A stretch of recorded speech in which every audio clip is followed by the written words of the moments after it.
नमस्कार दोस्तों, stock market studies में फिर से एक बार आपको स्वागत है। तो आज यहाँ पे मैं डिस्कशन करूँगा कुछ इम्पोर्टेंट्स कंपनी के बारे में और इस जितने सारे कंपनीज़ के बारे में डिस्कशन करूँगा, उसमें से कुछ गुड न्यूज़ भी है, कुछ कंपनीज़ के ऊपर बैड न्यूज़ भी है। तो सब कुछ मैं यहाँ पे एक साथ आपके साथ इस वीडियो में डिस्कशन करूँगा, तो प्लीज़ उससे पहले चैनल को सब्सक्राइब कर लीजिएगा और अभी तक आपने टेलीग्राम को जॉइन नहीं किया, वो भी आप कर सकते हैं, नीचे सारे लिंक्स अवेलेबल है। तो टेलीग्राम में आपको एक्स्ट्रा बेनिफिट के हिसाब से आपको intraday, swing trading, short term trading का कॉल्स मिलेगा, जिस कॉल से आप काम कर सकते हैं और अच्छा खासा प्रॉफिट भी जनरेट कर सकते हैं। तो जाकर एक बार वॉच करिए, स्टडी करिए, उसके बाद डिसीजन लीजिए। तो सबसे पहले मैं जिस कंपनी के बारे में बात करूंगा उसका नाम है Mahindra and Mahindra finance limited. इस कंपनी देखा जाए तो 33,000 करोड़ के आसपास मार्केट कैप है और इस कंपनी 6 मंथ में 24% का रिटर्न दे दिया, एक साल में 50% के आसपास रिटर्न दिया और 5 साल में कुछ खास परफॉर्मेंस नहीं है, मगर मैक्सिमम में कंपनी 800 साढ़े 800% का रिटर्न दिया। इसका मतलब कंपनी आपको फंड अच्छी तरीके से यहाँ पे ग्रोथ कराया। तो इस कंपनी के बारे में डिस्कशन करूँ तो इस कंपनी 52 वीक हाई ब्रेक करने वाला है। तो इसके जो मेन कारण है, वो वजह है, वो मैं आपको दिखा दूँ। तो माइंड दिग्गज वेबसाइट के ऊपर आ चुका हूँ। तो यहाँ पे क्या बताया जा रहा है, Mahindra Finance hit 52 week high. यहाँ पे देख सकते हैं रीबूस्ट Q4। तो Q4 रीबूस्ट कर रहा है, बट बी वेयर यहाँ पे देख सकते हैं पोटेंशियल रिस्क। इसका मतलब दिग्गज दिग्गज एनालिसिस यही कह रहा है कि फाइनेंस कंपनी है, इसमें ऑब्वियसली थोड़ा सा रिस्क गेम आपको खेलना पड़ेगा। क्योंकि देखिए, अगर इस कंपनी का मैं कंपटीटर के हिसाब से बात करूँ तो इस सेक्टर में, एनबीएफसी सेक्टर में कंपनी का नाम बहुत नीचे देखने को मिलेगा।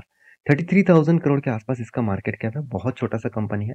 उस हिसाब से कंपनी यहाँ पे काम कर रहा है। मेरे हिसाब से यहाँ पे जो ग्रोथ देखने चाहिए था, उस तरीके से ग्रोथ यहाँ पे देखने को नहीं मिला। तो यहाँ पे कंपनीज का जो स्ट्रेंथ है, वो स्ट्रेंथ यहाँ पे आपको यहाँ पे देखने को मिलेगा। कहाँ पे, चलो मैं आपको दिखा देता हूँ। सबसे पहले कंपनी का क्वार्टरली आपको अगर रिजल्ट दिखा दूँ, तो कंपनी ने इस क्वार्टर में अच्छा खासा प्रॉफिट जनरेट किया। जैसे आप देखेंगे तो कंपनी का जो रेवेन्यूज है, वो रेवेन्यूज आप देखेंगे तो यहाँ पे कितना 2800 करोड़ का, और पिछले क्वार्टर में 3300 करोड़ का, और इस बार कंपनी 3400 करोड़ का टोटल रेवेन्यू जनरेट किया। उसके साथ कंपनी का इंटरेस्ट के बारे में बात करूँ तो इंटरेस्ट भी आपको अच्छा खासा देखने को मिला, और उसके बाद कंपनी के एक्सपेंस वो भी यहाँ पे ठीक ठाक है।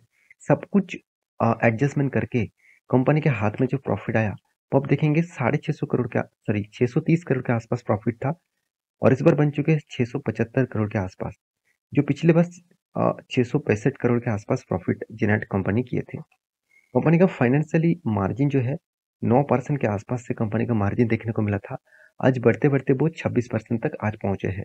तो देखिए, फाइनेंस इंडस्ट्रीज में महिंद्रा एंड महिंद्रा फाइनेंस एक अच्छी तरीके से ग्रोथ कर रहा है। और मैं पहले भी आपको बोल चुका हूँ, कंपनी जो फाइनेंस करते हैं वो किस में, व्हीकल्स के ऊपर, ट्रैक्टर्स के ऊपर, कार्स के ऊपर, कमर्शियल व्हीकल्स के ऊपर, एंड कुछ कम्युनिकेशन इक्विपमेंट्स के ऊपर, साथ ही साथ एस ई सॉरी एसएमई जो फाइनेंस है उसके ऊपर भी कंपनी यहाँ पे काम करते हैं।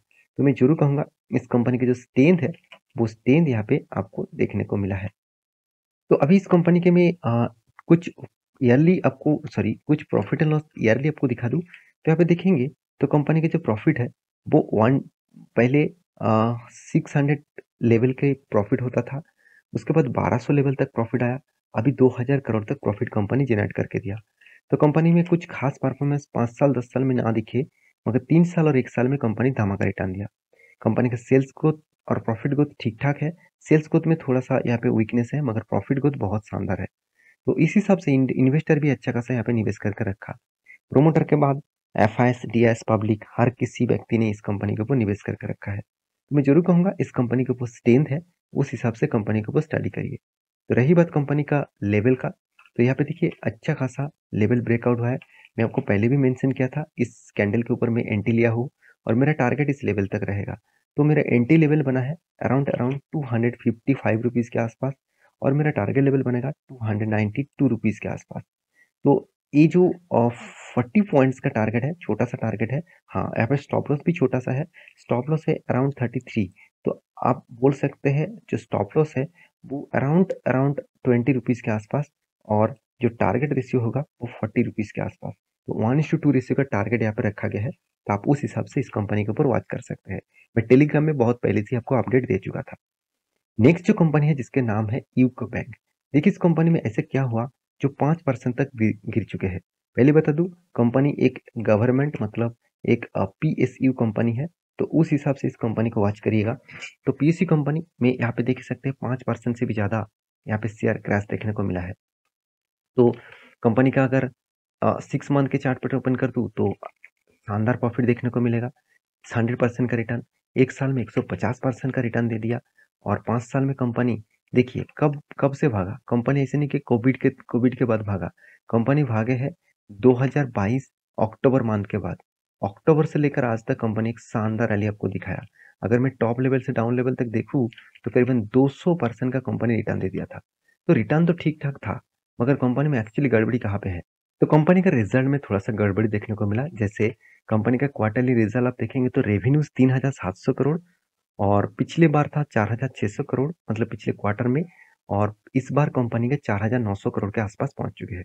इंटरेस्ट भी कंपनी ने अच्छा खासा दिखाया है। और कंपनी का देखिए प्रॉफिट एंड लॉस के बारे में बात करूँ, सारे एक्सपेंस को मेंटेन करने के बाद हाथ में जो प्रॉफिट एंड लॉस आया 300 करोड़ के आसपास कंपनी का नेट प्रॉफिट था। और इस बार कंपनी का प्रॉफिट जनरेट हुआ 550 करोड़ के आसपास। तो कंपनी के 650 करोड़ के आसपास पिछले बार कंपनी का प्रॉफिट था। तो ये जो नजरिया है वो कुछ इस तरीके से बता रहा है कि कंपनी का प्रॉफिट हमेशा मेंटेन नहीं होता। कभी थोड़ा सा जंप, कभी थोड़ा सा कम, तो इस तरीके से परफॉर्मेंस देखने को मिलता है। तो कंपनीज के मैं लॉन्ग टर्म चार्ट पैटर्न आपको दिखा दूं तो आपको कुछ इस तरीके से हालत दिखेगा। गवर्नमेंट कंपनीज में, सारे कंपनीज में इसी तरीके से हालत देखने को मिला। हाँ, एसबीआई को छोड़कर। एसबीआई को छोड़कर बाकी जितने सारे कंपनीज है उसमें भारी भरकम गिरावट आपको देखने को मिलेगा। तो कोविड के बाद कंपनी ने थोड़ा-सा रिकवरी करने का कोशिश किया, मगर मुझे नहीं लगता वो सस्टेन कर पाएँगे। क्योंकि इस पीएसयू कंपनीज़ में एक चीज़ आप हमेशा याद रखना, इस कंपनी का डेप्थ ऑफ इक्विटी कितना है? 10.5% के आसपास, 10% से भी ज़्यादा इसका डेप्थ ऑफ इक्विटी है। इतना मतलब सबसे ज़्यादा डेप्थ लेकर कंपनी बैठे हुए हैं। 34,000 करोड़ के आसपास इसका मार्केट कैप है, 2,30,000 करोड़ से भी ज़्यादा कंपनी डेप्थ लेकर रखा है। आप कहेंगे सर एंटरप्राइजेज़ वैल्यूज़ भी तो बहुत ज़्यादा है। हाँ, उस हिसाब से दूसरे कंपनी से कंपनी को एक्स्ट्रा बेनिफिट मिला है। दूसरे जगह पे इन्वेस्टमेंट करने के बाद कंपनी को एक्स्ट्रा बेनिफिट यहाँ पे देखने को मिला है। तो मैं ज़रूर कहूँगा इस हिसाब से आप काम करिएगा। तो रही बात इस कंपनी का डिटेल्स के बारे में, तो मैं एक ही बात कहूँगा, इस कंपनी गवर्नमेंट कंपनी होने के नाते कंपनी तो रिजल्ट अनाउंसमेंट किया, उसके साथ कंपनी एक्स्ट्रा बेनिफिट भी देते रहते हैं। तो कंपनी का इस बार जो ग्रोथ हुआ ऑब्वियसली 13% के आसपास ग्रोथ देखने को मिला ईयर ऑफ ईयर में। तो उस हिसाब से आप इस कंपनी के ऊपर स्टडी करना। और कंपनी का जो लोन बुक है, तो लोन बुक आपको जरूर देखना चाहिए। देखिए कंपनी 31 के मार्च मतलब इस साल में कंपनी देखा जाए तो लोन जो बुक किया जो पिछले बार से बहुत ज़्यादा हुआ, मतलब ईयर ऑफ ईयर 24% का ग्रोथ हुआ लोन बुक में। तो एक पॉजिटिव साइन होने के बाद भी मैं इस तरीके से कंपनी के ऊपर ट्रेडिंग जैसे सोचता हूँ, एज ए इन्वेस्टमेंट के लिए नहीं। क्योंकि इस कंपनी ने एनपीए भी कम्पीट किया, यहाँ पे अच्छा खासा लेवल में कम किया। तो फिर भी इस कंपनी के ऊपर मैं उतना बुलिश नहीं हूँ, क्योंकि इस कंपनी एक गवर्नमेंट कंपनी है, उस हिसाब से उतना ग्रोथ आपको नहीं दे सकता। तो लास्ट जो कंपनी है जिसके बारे में बात करूंगा, उस कंपनी का नाम है राधा गोविंद कमर्शियल लिमिटेड। इस कंपनी ने एक बहुत बड़ा अनाउंसमेंट किया। उस अनाउंसमेंट करने के कारण मैं सबसे पहले बता दूं, कंपनी का चार्ट पैटर्न अगर आप लॉन्ग टर्म के देखें तो कंपनी में देखिए एक कोविड के बाद एक अच्छा खासा मोमेंटम आपको देखने को मिला। इसीलिए कंपनी ने डिसाइड किया स्प्लिट करने का। 10 रुपये का जो फेस वैल्यू है वो 1 रुपया बनाएगा। इसका मतलब एक के बदले आपको 10 शेयर कंपनी आपको देने वाले हैं। तो इसका रिकॉर्ड डेट भी यहाँ पे अनाउंसमेंट कर दिया गया है। जो डेट है 31 में, उससे पहले आपको शेयर खरीदारी करना होगा, तभी आपको स्प्लिट मिल जाएगा। तो आशा करता हूँ सारी जानकारी आपको मिल चुका है। मेरे वीडियो अच्छा लगे तो प्लीज़ लाइक करना, चैनल को सब्सक्राइब भी करना। मिलते हैं नेक्स्ट वीडियो में, तब तक के लिए अच्छे से रहिए, अपने ख्याल रखिए, बाय बाय।